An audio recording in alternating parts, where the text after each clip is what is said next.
Hi guys, my name is Huma Sarwar. Welcome back to my channel. In today's lesson, I am going to talk about some useful expression that we can use to express or to describe our feelings.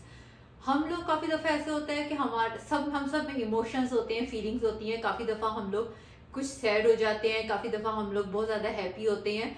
तो अपने feelings को describe करने के लिए किसी के सामने तो हम लोग कौन कौन से एक्सप्रेशन को यूज़ कर सकते हैं आज के लेसन में मैं आपको बताऊंगी. So let's start our lesson. Our first expression is heartbroken. काफ़ी दफ़ा ऐसे होता है कि हम लोग कोई न्यूज़ सुनते हैं या हम लोग कोई इंसिडेंट देखते हैं या हमारे साथ कुछ ऐसा हो जाता है कि जिसकी वजह से हम लोग सैड हो जाते हैं और हम लोग हैप्पी नहीं रहते, हम लोग थोड़ा ग्लूमी फील कर रहे होते हैं. तो हम लोगों ने उस एक्सप्रेशन को कैसे इस अपनी सैडनेस को कैसे एक्सप्रेस करना है, हम लोग ये कह सकते हैं कि I M heart broken by this news, I am heart broken by this incident. जैसे कि अगर आप रास्ते में जा रहे हैं, ड्राइव कर रही हैं और ड्राइव करते करते कोई एक्सीडेंट हो जाता है खुदा ना खास्ता और आप एक्सीडेंट देख लेते हैं, तो बाकी की जो जर्नी है उसके ऊपर इफेक्ट होता है इसका, क्योंकि ऑब्वियसली जब आप कोई एक्सीडेंट देखते हैं या कोई ऐसी चीज इंसिडेंट देखते हैं तो उसका इफेक्ट जो है डायरेक्ट माइंड के साथ होता है. तो आप उस टाइम पे थोड़ा सैड फील करना शुरू कर देते हैं, थोड़ा सा हार्ट ब्रोकन फील शुरू कर देते हैं. तो हार्ट ब्रोकन का मतलब है कि आप सैड हैं और आप ये एक्सपेक्ट नहीं कर रहे थे, तो वो सारा कुछ हो गया. अब जस्ट लाइक अगर आपने कोई इंटरव्यू देना है, कोई बहुत इंपॉर्टेंट इंटरव्यू, आपके फ्यूचर का सवाल है, आप इंटरव्यू की बहुत अच्छी प्रिपरेशन करते हैं, प्रिपरेशन करके आप इंटरव्यू के सामने जाते हैं और वहाँ पे वो कुछ क्वेश्चन ऐसे कर लेता है कि जो आप एक्सपेक्ट नहीं करते हैं और आप अपने उस इंटरव्यू में या एग्जाम में पास नहीं होते, तो आप क्या होंगे, आप हार्ट ब्रोकन फील करेंगे. इसकी सेंटेंस है he is heart broken, he is heartbroken because he did not pass his exam. He is heartbroken, वो थोड़ा सैड हो गया because he didn't pass his exam. वो एग्जाम पास करना चाह रहा था, ठीक है, for his future, for his career, लेकिन वो एग्जाम को पास नहीं कर पाया, so he is heartbroken. Our next expression is trapped. Trapped ये हम लोग डिफरेंट कॉन्टेक्स्ट में यूज कर सकते हैं. Suppose if you are doing a job or if you are doing a very good work और सडनली कुछ ऐसा होता है कि आपके बॉस चेंज हो जाते हैं या आपके ऊपर बहुत ज़्यादा बर्डन पड़ जाता है और आपकी सैलरी इंक्रीज नहीं होती और 24 आवर्स में आपको रेस्ट नहीं मिलता ज़्यादा और उसका इफेक्ट आपके माइंड पे होता है, तो आप क्या कहेंगे, I am trapped in this job. और इसकी एक एग्जांपल ऐसे भी हो सकती है कि आप एक रिलेशनशिप में हैं और relationship is getting toxic and you are becoming very toxic in this relationship. तो आप क्या करेंगे, you want to get away from this relationship. तो आप अपने फ्रेंड को क्या बोलेंगे, आप अपने फ्रेंड को बोलेंगे I am trapped in this relationship, I really want to get away from this relationship. तो you want to escape from this, either that is relationship और अ जॉब और अ वर्क और एनीथिंग एल्स जिसके अंदर आप अपने आप को ट्रैप्ड फील करते हैं कि जहां से आप निकलना चाहते हैं. ठीक है, उसके लिए हम एक्सप्रेशन को यूज करेंगे trapped. I am trapped in this job because मेरे ऊपर काम का बर्डन बहुत ज़्यादा हो गया है और वर्किंग आवर्स ज़्यादा हो गए, लेकिन मुझे इंक्रीमेंट उतना नहीं मिला जितना मैं एक्सपेक्ट कर रहा था. सो आप उस टाइम पे ट्रैप्ड फील करेंगे, आप इंजॉय नहीं करेंगे उस जॉब को. बेफर्ड, BAFFLED. बेफर्ड का मतलब होता है थोड़ा सा आपको किसी चीज़ का शॉक लगना, कोई सरप्राइज के इफेक्ट में आता है, लेकिन इसका बेफर्ड ये नेगेटिव वे में बोला जाता है. नेगेटिव वे में अगर कोई नेगेटिव इंसिडेंट होता है या कोई ऐसी न्यूज़ होती है कि जो आप एक्सपेक्ट नहीं करते इन अ नेगेटिव वे, तो आप उसके लिए क्या वर्ड यूज़ करेंगे, आप उसके लिए एक्सप्रेशन यूज़ करेंगे बेफर्ड. He was completely baffled by his behavior. Suppose उसके हस्बैंड है, वो बहुत केयरिंग हस्बैंड है और सडनली वो कुछ टाइम से चेंज होना स्टार्ट होते हैं, उनका बिहेवियर चेंज होना स्टार्ट होता है. There could be many reasons के ऑफिस में वर्किंग आवर ज़्यादा हो गए, थोड़ा बर्डन ज़्यादा हो गया और वो काफ़ी दफ़ा बॉस गुस्सा हो जाते हैं, तो घर आके जो ज़्यादातर गुस्सा है वो ज़्यादातर बीवियों में निकलता है. तो वो एक्सपेक्ट नहीं कर रही थी उस गुस्से को और क्योंकि उसे पता था कि मेरे हस्बैंड बहुत ज़्यादा लविंग और केयरिंग है और एकदम से उन्होंने कुछ टाइम से शाउटिंग करना स्टार्ट किया है, वो एंग्री रहने लगे, अनॉयड रहने लगे हैं अपनी वाइफ से. तो वो क्या फील करेगी, वो बैफर्ड फील करेगी. He was completely baffled by his behaviour, क्योंकि वो बिहेवियर को एक्सपेक्ट नहीं कर रही थी. Our next expression is surprised. Surprised baffled means भी सरप्राइज होता है but in a negative way, surprise meaning है इन अ पॉजिटिव वे। आप कहीं पे जॉब करते हैं, जॉब काफ़ी टाइम हो जाता है आपको वहाँ पे जॉब करते हुए, और आपके बॉस आपसे खुश हैं, सडनली आपको एक प्रमोशन मिल जाती है जो आप एक्सपेक्ट नहीं करते, आपके लिए एक पॉजिटिव चेंज हो जाएगा, या आपको इंक्रीमेंट इतना मिलता है कि जो आप एक्सपेक्ट नहीं करते, तो उससे क्या होगा, आपकी फीलिंग्स जो है वो काफ़ी काफ़ी आपके अंदर काफ़ी पॉजिटिव फीलिंग्स आएंगी, और जब आपके अंदर काफ़ी पॉजिटिव फीलिंग्स आना स्टार्ट हो जाएंगी तो एकदम से आपके पास वो लेटर आता है, आप देखते हो oh my god I got a promotion and I got this incentive, I was not expecting this. तो आप उस टाइम पे क्या कहेंगे, I am shocked by this promotion, I am shocked by this news. और ऐसा भी होता है कि अगर आपकी बर्थडे हो, आप भूल गए हैं, या आपके फ्रेंड्स आपके लिए एक सरप्राइज पार्टी अरेंज करते हैं जो कि आप एक्सपेक्ट नहीं करते, तो आप उस टाइम पे भी क्या कहेंगे, I am surprise by my friends कि उन्होंने मेरे लिए एक पार्टी अरेंज की है क्योंकि मैं एक्सपेक्ट नहीं कर रहा था। सो सरप्राइज हम लोग पॉजिटिव वे में यूज करेंगे, सरप्राइज हमारा होता है पॉजिटिव वे में, ठीक है, हैरान हो जाना है एकदम से। और बेफर्ड होता है नेगेटिव वे में, नेगेटिव होता है। अच्छा, एक और हमारे पास एक्सप्रेशन है शॉक्ड। शॉक्ड के भी सेम वही मीनिंग है जो सरप्राइज के मीनिंग है, लेकिन हमारे पास सरप्राइज जो है वो इन अ पॉजिटिव वे, लेकिन शॉक जो है वो भी सेम बेफर्ड की तरह है इन अ नेगेटिव वे। आपकी एनिवर्सरी है और आप एक्सपेक्ट कर रहे हैं कि आपके हस्बैंड केक लेके आएंगे, या आपके लिए इवेंट जो है वो एक अच्छा सा आप सेलिब्रेशन करेंगे एनिवर्सरी की, या आपके लिए बहुत अच्छा सा गिफ्ट लेके आएंगे, लेकिन आपके हस्बैंड जो है वो भूल जाते हैं और वो इग्नोर कर देते हैं, या तो आप क्या करेंगे, आप कहेंगे I am shocked, I am shocked by the behaviour of my husband. और ऐसा भी हो जाता है कि आप एक्सपेक्ट कर रहे हैं कि आपके फ्रेंड्स आपकी बर्थडे सेलिब्रेट करेंगे और वो सेलिब्रेट नहीं करते, तो उसमें आप क्या कहेंगे, आप कहेंगे I am shocked that nobody wish my birthday, कि मैं तो एक्सपेक्ट कर रहा था कि मेरे फ्रेंड्स जो है या कोई भी बंदा, मेरे फैमिली वाले मुझे विश करेंगे बर्थडे, लेकिन किसी ने मुझे बर्थडे विश नहीं की है।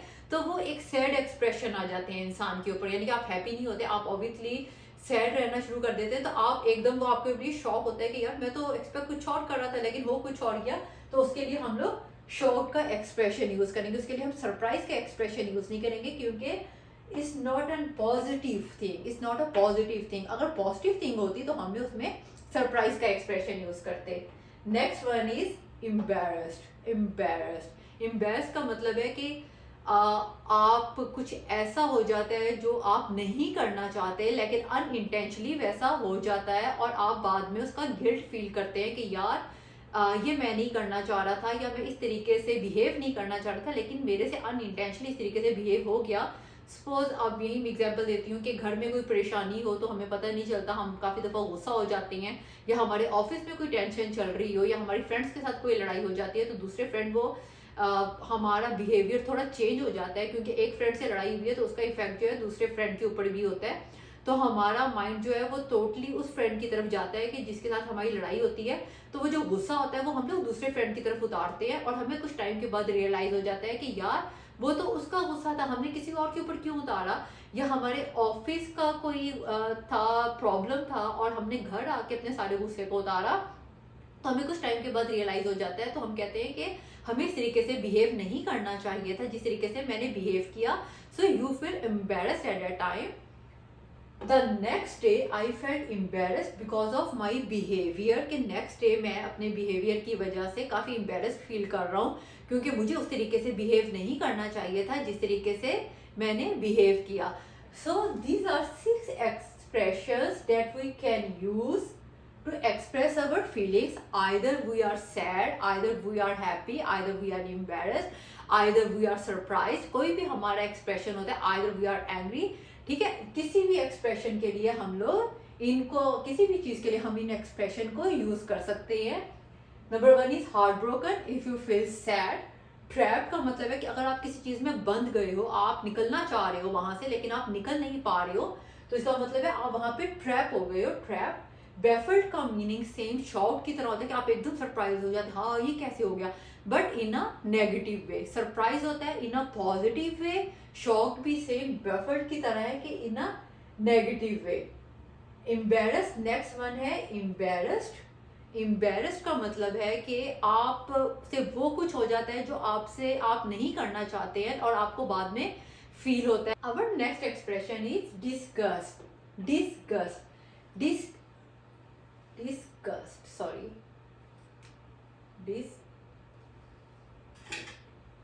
G-U-S-T, disgust. Our next expression is disgust.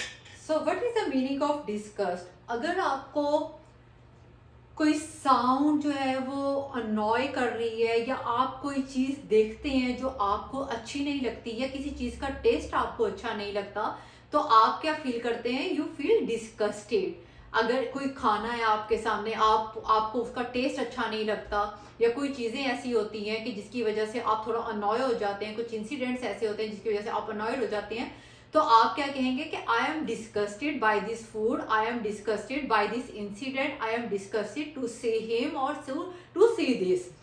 So disgusted, I am disgusted by the taste of this food. Just like कुछ लोगों को कॉटेज चीज पसंद नहीं होती, कुछ लोगों को चीज की स्मेल अच्छी नहीं लगती है, कुछ लोग चीज को देखना नहीं चाहते, या कि कोई भी दूसरी चीजें हैं. सपोज किसी चीज को आप पसंद नहीं करते हो, तो आप क्या फील करेंगे? आप थोड़ा सा डिस्गस्ट फील करेंगे, थोड़ा सा बुरा सा फील होगा कि आपका दिल करेगा कि मैं इस चीज को ना तो देखूं, ना तो मैं इसे टेस्ट करूं, ना तो फिर मैं इसे सुनूं. Next expression is board. Board. अच्छा, अब काफी लोग इसके अंदर थोड़ी सी मिस्टेक कर देते हैं, स्पेलिंग मिस्टेक. अगर आप ये कहेंगे बोरिंग, तो वो मीनिंग चेंज हो जाते हैं बोरिंग में. BORING, boring.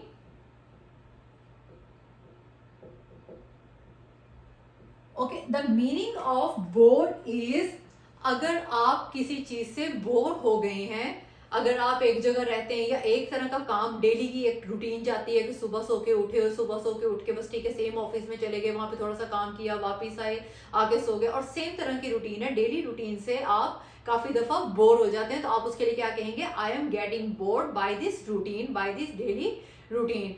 और बोरिंग का मतलब है कि ये आपकी पर्सनैलिटी है, ये आपकी पर्सनैलिटी को शो करता है, ये आपकी फीलिंग्स को शो नहीं कर रहा. बोर्ड जो है ये आपकी फीलिंग्स को डिस्क्राइब करता है. लेकिन boring, I am boring, it means मेरी पर्सनैलिटी जो है वो इंटरेस्टिंग नहीं है, माई पर्सनैलिटी इज बोरिंग. ठीक है, या you are a very boring person. तो थोड़े से स्पेलिंग से मीनिंग्स चेंज हो जाते हैं. अवर next expression is overwhelm. Overwhelm. अच्छा, ये एक ऐसी फीलिंग है जो बहुत इंटेंस टाइप की फीलिंग होती है, और इसमें ऐसा होता है कि या तो आप बहुत एक्साइटेड हो जाते हैं, ये पॉजिटिव वे में भी यूज होता है, या नेगेटिव वे में भी यूज होता है, ये उस इंसिडेंट के ऊपर डिपेंड करता है जो होता है. तो इसका क्या हम लोग क्या कह सकते हैं कि ये एक इंटेंस टाइप की फीलिंग्स है, बहुत इंटेंस टाइप की फीलिंग्स है. और जस्ट लाइक इसकी कुछ एग्जांपल्स मैं आपको दे सकती हूँ कि अगर आप कोई कार एक्सीडेंट देखते हैं, या कोई नेचुरल डिसास्टर हो जाता है, या कोई बम ब्लास्ट हो जाता है, ये नेगेटिव वे में, और इन अ पॉजिटिव वे अगर आप कोई सरप्राइज पार्टी वो एक्सपेक्ट नहीं कर रहे वो हो जाती है, या आपको अनएक्सपेक्टेड प्रमोशन मिल जाती है, या आपको कहीं से कोई प्राइज बॉन्ड वगैरह या कोई लॉटरी निकल जाती है, तो एक लॉटरी निकलना भी एक बहुत बड़ी चीज होती है हमारे लिए. तो आपको एक अनएक्सपेक्टेड इंसिडेंट फेस करना पड़ता है, तो उसमें हम क्या कहेंगे कि वी आर ओवरवेल्म, कि हमारी वो इंटेंस टाइप की फीलिंग्स हैं. और कार एक्सीडेंट देखिए तो हम लोग उससे वो इंटेंस हमारी जो है वो कार एक्सीडेंट देख के उसका इफेक्ट हमारे माइंड पे हुआ, नेचुरल डिसास्टर देख के हमारे माइंड पे उसका इफेक्ट हुआ है. और पॉजिटिव वे में हमने एक सरप्राइज पार्टी एक्सपेक्ट नहीं की थी, या हमने ये गिफ्ट एक्सपेक्ट नहीं किया था, ये लॉटरी एक्सपेक्ट नहीं की थी, तो हम लोग इस एक्सप्रेशन को यूज कर सकते हैं, overwhelm. I am completely overwhelm by this surprise party. ठीक है, मैं इस सरप्राइज पार्टी से टोटली ओवरवेल्म हो गया हूँ, बहुत ज्यादा खुश हूँ, क्योंकि इंटेंस फीलिंग है, बहुत ज्यादा खुश हूँ. और अगर आपने इसे नेगेटिव वे में यूज करना है तो I am completely overwhelm by this accident. Okay, तो वो हमारा नेगेटिव वे में चला जाएगा, बस थोड़ी सी ये चीज चेंज हो जाएगी. मीन्स हमारा ओवरवेल्म जो है वो हमारा नेगेटिव और पॉजिटिव वे में यूज हो सकता है. तो आज के लेसन में मैंने 9 एक्सप्रेशंस आपको बताए हैं टू डिस्क्राइब द फीलिंग्स. आप हैप्पी हैं, सैड हैं, या कोई भी आपके पास आपके ऊपर कोई भी फीलिंग्स हैं, कोई भी उनका इफेक्ट है, तो आप उनको कैसे एक्सप्रेस कर सकते हैं. If you want to learn more lessons और more things, then please like and subscribe my channel. Thank you so much.